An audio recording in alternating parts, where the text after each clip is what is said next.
Treasury Secretary Yellen welcome African ministers to the Treasury Department.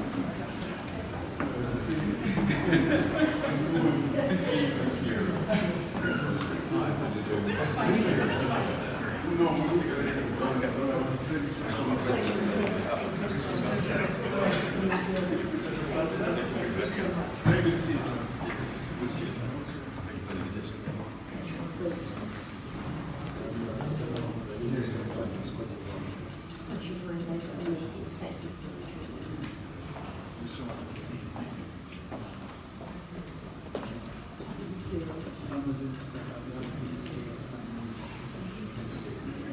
Pleasure. Thanks so much for joining us. Treasury Secretary Janet Yellen and Deputy Treasury Secretary Wale Adeyemo welcome African Finance Minister to the Treasury Department.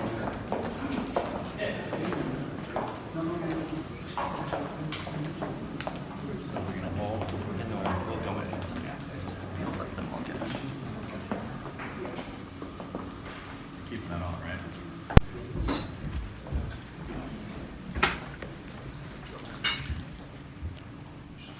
Well, let me go ahead and welcome everybody to the Treasury Department, and thank you, honorable ministers, for joining us today. We look forward to a fruitful conversation.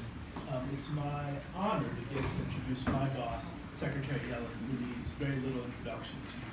But as you know, Secretary Yellen cares deeply about the issues and the challenges that we face, as well as our economy stronger over the last 2 years, and looks forward to the conversation that we're going to have today. And with that, let me turn it over to the Secretary.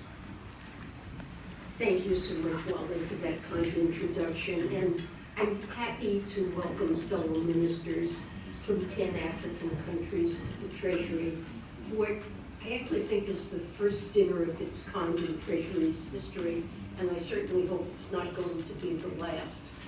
When President Biden decided to develop a new strategy for engaging with Africa, a guiding principle was that working with African leaders and citizens is essential to solve our common global challenges.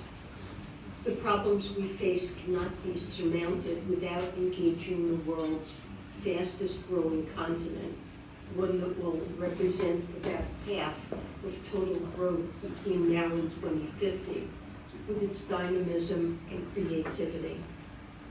President Biden has invited your heads of state to Washington this December for a series of discussions about achieving our common goals for a strong and prosperous future. In preparing for this summit, we've been hearing clearly from African governments that they want the summit agenda to reflect their priorities and vision for the continent. So we hope that this discussion helps us build on our existing partnership and ensures that your priorities are reflected at the summit. I think the United States is already a strong partner with Africa. Through the African Growth and Opportunity Acts, we maintain a unique preferential trade arrangement with African countries, supporting jobs on the continent and strengthening our bilateral trade ties.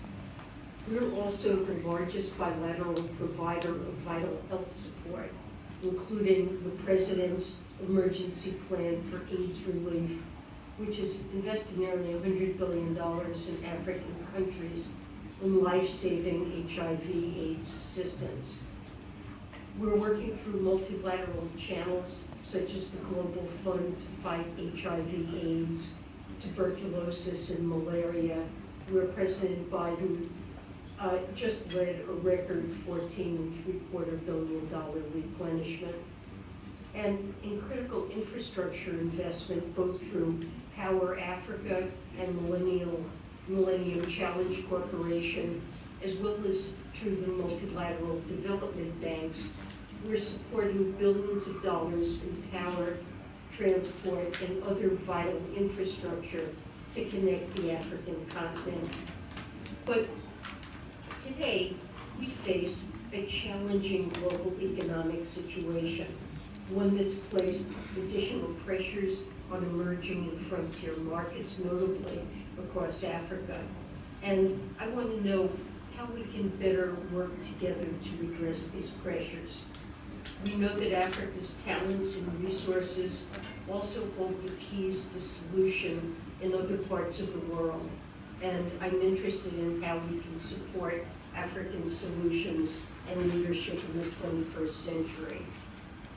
In that spirit, I'm looking forward to a candid discussion this evening about the main economic challenges that you face in navigating the recovery from the COVID pandemic and managing the impacts of climate change, particularly considering the upcoming African COP in Egypt and responding to the follow-on shocks from Russia's brutal invasion of Ukraine. In the context of our discussion, I also hope to learn more about your views on delivering energy access and security, our ongoing efforts to foster health security and strengthening climate-resilient food systems in the context of rising food insecurity. As we're gathered this week in Washington for the annual meetings of the IMF and the WorldBank, I also value your thoughts on the role of the international financial institutions in responding to multiple global shocks. Your assessments of whether they're equipped for today's economic challenges, and concrete recommendations you may have for strengthening their relevance and responsiveness to the challenges of tomorrow. Finally, I recognize the increased debt pressures that many regional economies are facing right now, and I'd like to hear your thoughts on how we can work together to improve the international community's existing initiatives, including the common framework. So thank you all for joining me at the Treasury this evening, and I'm looking forward to an engaging conversation. Thank you guys. Writing up. Thank you.